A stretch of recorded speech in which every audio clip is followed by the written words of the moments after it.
to our second speaker, who is so humble that sometimes even in her words, she doesn't express what she's done to women in the world, for the women in the world. You know, her history, or her history of activism for women's rights is very, very much known to many people. But today we have her with us. She's going to speak in her own words about what she's done for all of us through her work in the UN with CEDAW. Although she's now enjoying some time in the mountains of Switzerland, but she's here with us today, and she's going to speak to us from the heart about what works and what doesn't work. Patricia, the floor is yours. It's an honor to have you with us today. Thank you very much, Huda and Netta. I'm really very honored to speak at this conference. I thank you for the invitation, and I'm moved because I think your conference expresses your resilience, your courage, your determination to influence the course of history in troubled times, and COVID-19 is increasing the trouble. You will share your experiences, your doubts, your different truths, but also your visions and hope for a common future of understanding, sustainable peace, economic and social development benefiting all. I congratulate you with all my heart, and I wish you a very fruitful meeting. I know from my experience that women getting together can move the world. I'll link 3 issues that support your aims: gender-based violence against women, the Women, Peace and Security Agenda based on Resolution 1325, and the Sustainable Development Goals of the UN. First, gender-based violence, as we all know, it is to be found in all society, whether in peacetime or going through an armed conflict, whether the armed conflict is internal or international. And it affects women in all fields of life, in the public life and in the private life. Domestic violence in the form of physical or sexual violence, psychological violence, is experienced by at least a third of women, and depending on situations and countries, up to 70% of women experience this form of violence. They also experience the violence at work, politics, and education, for instance. And violence represents the most frequent violations of women's human rights, dignity, and autonomy. Now, the occurrence of a conflict increases the structural violence that pre-existed in a country. Militarization of society with increased circulation and use of arms exposes women to a much higher risk of living through violence, and that is through the participants of the conflict on both sides, and some of whom use sexual violence as a weapon of war and to destroy communities. But conflicts also increase the domestic violence against women because of the frustration, because of the tensions that the conflicts create in society. Women human rights defenders, we have seen in the CEDAW committee, are particularly in danger, including from their own communities, because they are seen as violating the gender roles assigned to them by society. Violence against women is also, as we all know, prohibited by international human rights law as a form of discrimination against women. It can also constitute torture or other forms of cruel, inhuman, or degraded treatment prohibited by the UN Anti-Torture Convention. It is, for women, the main security risk that they live through. And I regret to say that most states still neglect their duty of creating safe lives for women. In conflict situations, violence has this effect on women, but it represents also a main security risk for the whole of the community because it destroys the possibility of peace.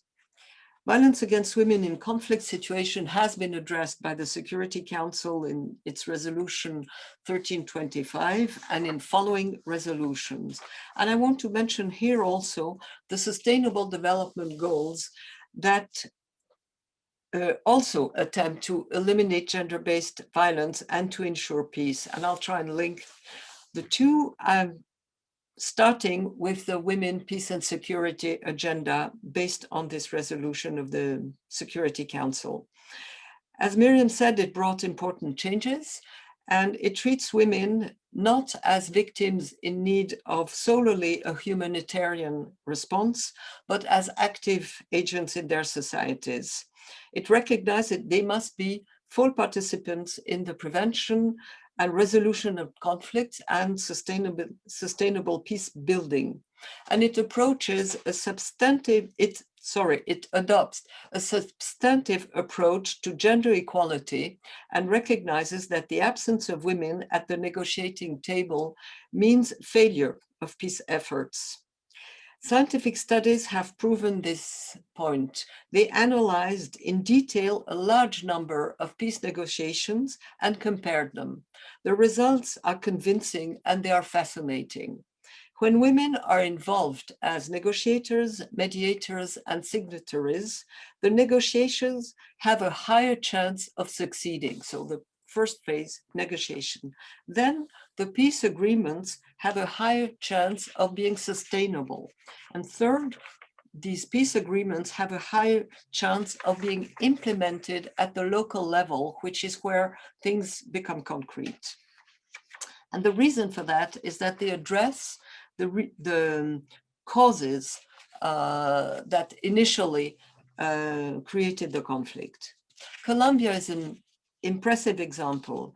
In 2016, a peace agreement was signed between the government and the Marxist guerrilla organization called the FARC, that is the Revolutionary Armed Forces of Colombia. 50 years of conflict had killed over 220,000 people and displaced almost 70 million. The level of violence was extreme, again, on both sides, and extreme against women, of course. Women's organizations played an essential role as initiators and supporters of the process and then of its implementation. Yet, at the beginning of the process, there was only one woman out of 20 negotiators.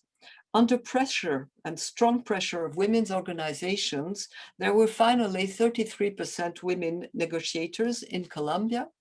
20% were on the government side and 43% on the FARC side.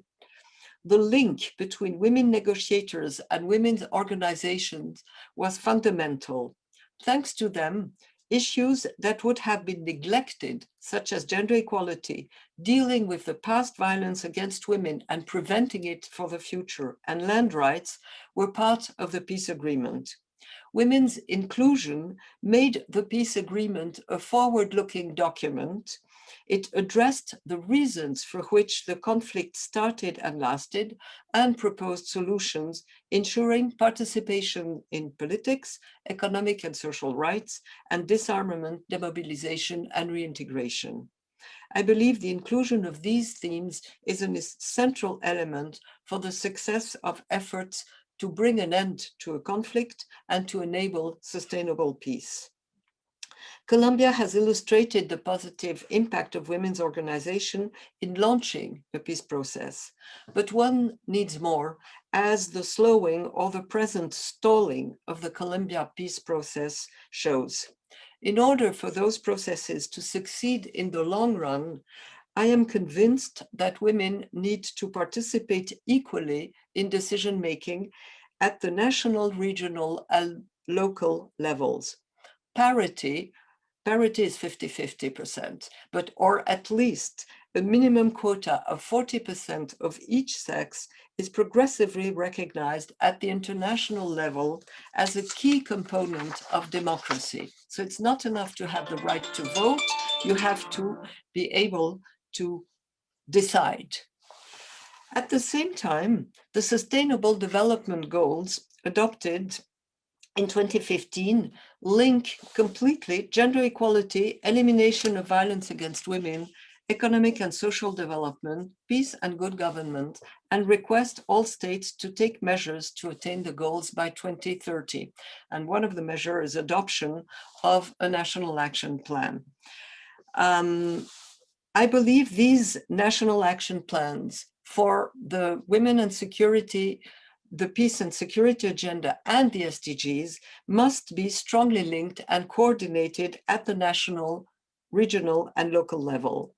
The NAPs for women, peace and security and for the SDGs must guarantee that women and other underrepresented groups will participate in all decision-making organs in politics, such as parliament, government, the civil service, the justice system, the security system, army, police, intelligence services, in the health and education systems, and also in the media and the private sector. For this, you need changes to constitutions, to organic laws, or to other legislation to ensure the parity and to thus bring change in power relationships. National action plans should also indicate clearly which state institutions are responsible for what, in which deadline, with which monitoring and evaluation, and with which resources. And I insist on the resources. They must be defined clearly. They must be secured, long-term financed. Investing for peace and economic and social justice is much less costly than protracted armed conflicts.